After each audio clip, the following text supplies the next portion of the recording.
નમસ્કાર મિત્રો, બંગાળની ખાડીમાં જે સિસ્ટમ બની હતી તે હવે સૌરાષ્ટ્રના દરિયાકાંઠા નજીક આવી છે, જેને કારણે સૌરાષ્ટ્રના ઘણા બધા વિસ્તારોમાં ભારેથી અતિ ભારે વરસાદ જોવા મળી રહ્યો છે।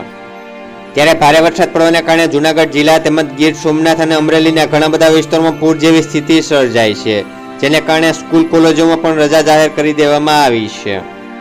ત્યારે મિત્રો, અત્યારે તમે જે વરસાદનો વિડીયો જોઈ રહ્યા છો તે જૂનાગઢ જિલ્લાના કેશોદ તાલુકાના ઘસારી ગામનો છે। ઘસારી ગામમાં ભારેથી અતિ ભારે વરસાદ પડ્યો હતો, જેને કારણે ગામ બેટમાં ફેરવાયું હોય તે પ્રકારના દ્રશ્યો અત્યારે ઘસારીમાં જોવા મળી રહ્યા છે। આ સિસ્ટમ હાલ અત્યારે સૌરાષ્ટ્રના દરિયાકાંઠા નજીક છે અને જે આગળ વધી અને સૌરાષ્ટ્ર ઉપર આવવાની છે, એટલે હજી પણ સૌરાષ્ટ્રના ઘણા બધા વિસ્તારોમાં ભારેથી અતિ ભારે વરસાદ થવાનો છે અને મેઘરાજાનું રૌદ્ર સ્વરૂપ જોવા મળવાનું છે। ત્યારે મિત્રો, ઘસારીમાં પડેલા વરસાદનો વિડીયો બતાવું તે પહેલા આવી જ રીતે પડના તાજા સમાચાર દરરોજ તમારા મોબાઈલમાં મળતા રહે માટે નીચે આપેલ કાળું સબસ્ક્રાઇબનું બટન દબાવી ચેનલને સબસ્ક્રાઇબ કરી લેજો।